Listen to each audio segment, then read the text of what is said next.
Ժողովուրդ ջան, մի ասացված կա, ասում է, սաղ մի կողմ, բայց երբ որ մարդ արդար է,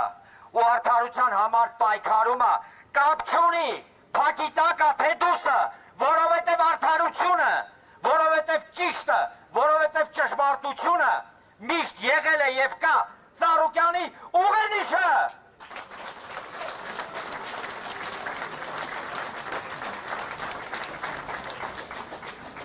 Ես էլ եմ միանում Տիկին Տոնոյանի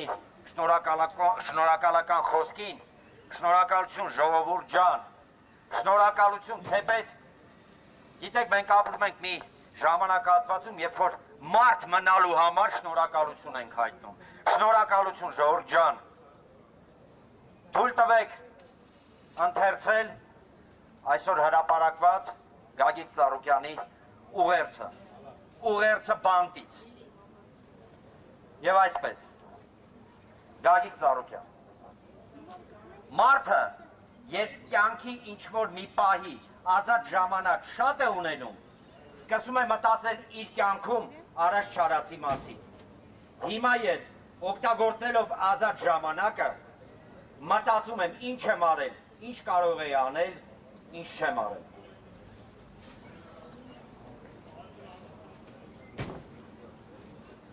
Ու մտքերը ինձ վստահություն ու լավատեսություն են տալիս։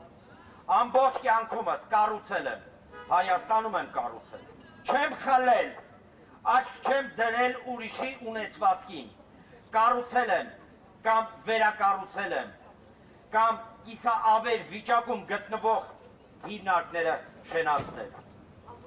Հայաստանում կառուցել եմ գործարաններ, հյուրանոցներ, շենքեր, մարզասրահներ, ճանապարհներ, օլիմպիական համալիր, կրթական օջախներ, հիմա էլ Քրիստոսի արձանը, որը աշխարհում նմանը չի ունենալու։ Իմ կենսագրությունը, Ծառուկյան ազգանունը և կառուցելը նույնականացել են։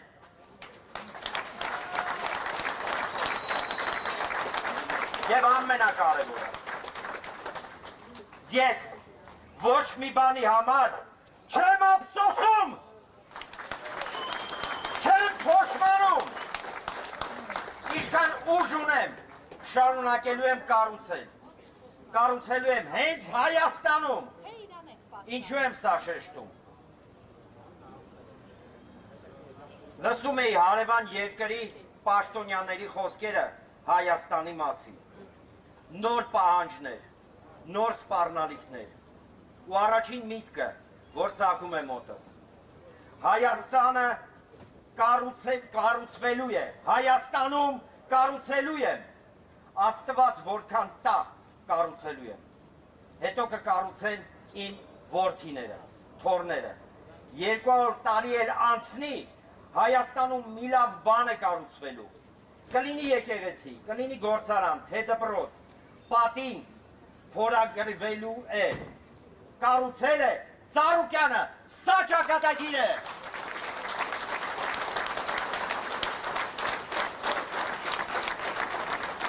Ծառուկյան, Ծառուկյան,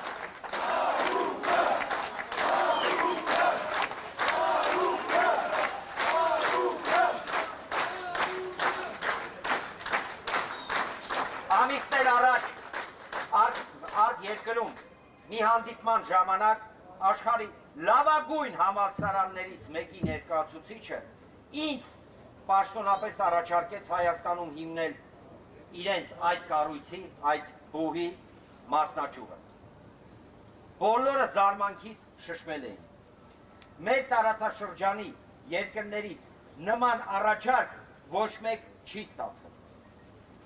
Հանդիպմանը ներկային գործընկերոջը լիազորեցի, սկսել բանակցությունները և աշխատել այդ ուղղությամբ։ Հիմա նույն կերպ ասում եմ, ժողովուրդ ջան, Ծառուկյանի խոսքերն են։ Հիմա նույն կերպ ասում եմ, կանք չառնեք, կանք չառնեք, և այդ նախագծում մեկ լումա ես Ծառուկյանս չունեմ, բայց Հայաստանը ունենալու է առելի մեծ օգուտ։ Շարունակեք աշխատանքը։ Շարունակեք աշխատանքը մեր երկրի համար։ Հայաստանը կառուցելով է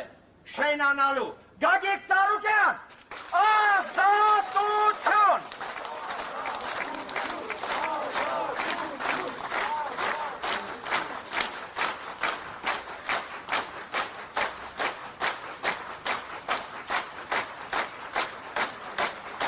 Եվս կրկնեմ Սիվետայի խոսքերը։ Ծառուկյանը ճաղերի ետևում ավելի ազատ